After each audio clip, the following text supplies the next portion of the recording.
Welcome back to Man on a Beach. I'm here at Porthluney with Coysh.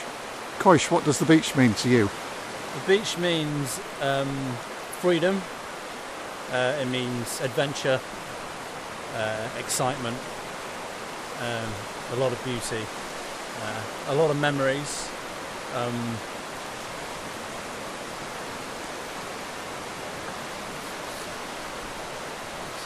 It means a lot, but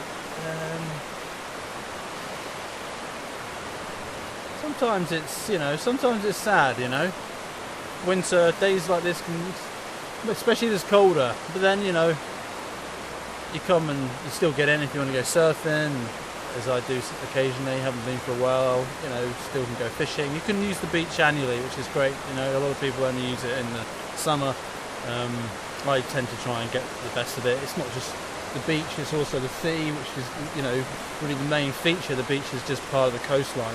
Some beaches are rocky. This is just happens to be a nice sandy beach. All beaches are pretty good, whether they're pebbly or sandy. You can also find a lot of things, stuff that's been washed in from miles away, from across the Atlantic, from as far as Nova Scotia, Canada, from the Caribbean, which is also quite exciting as well. Doing beach combing and finding things like that. Also, just local stuff that's washed up can be interesting.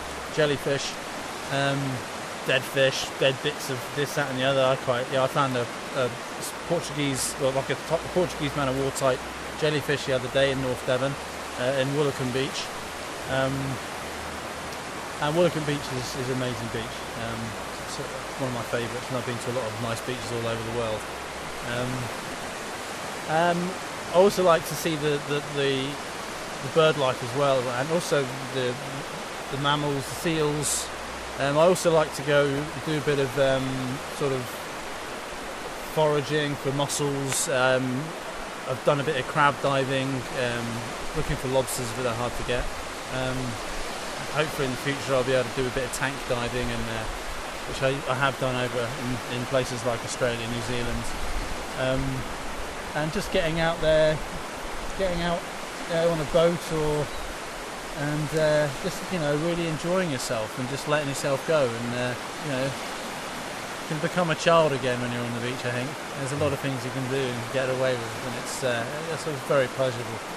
Listening to you there, different reaction to different weather on the beach then, it sort of affects what it brings out in you, depending on how the beach looks that day. Yeah, true. I mean, because I live by the coast, I live in Tor Bay, and often I think if it's poor weather, and sometimes my sister, she lives by the coast, she lives about a 10-minute walk from the beach, and sometimes go down at Christmas Day, and it just because of the sort of connection between summertime and summer holidays on the beach, when you go winter it feels so different. It feels a bit more distant, everything's shut down, the cafes are closed, no one's here, and you think, it does. You just get a different feel, which is wrong in a way, because you should really embrace the fact that no one's here, and it's not packed, and it's not, crammed with people, and you're fighting, jostling for space. You should come here and just sort of, really enjoy, because it's no real different. If it's a nice sunny day in the middle of winter and it's a bit cooler, it's fine, I've been swimming, and it's been in Scarborough in a surfing, and it was God knows how cold. It was freezing, but still managed it, doing a bit of surfing up there, and so you can go in, you can get in the sea whatever time of year, and enjoy it. But you don't have to get in to enjoy it. You can do what I'm doing now, and I'm walking the coast, enjoying it that way, despite the sort of adverse, if you want to call it adverse weather. It's you can sort of, like Billy Connolly once said, it's just weather. There's no such thing as bad weather.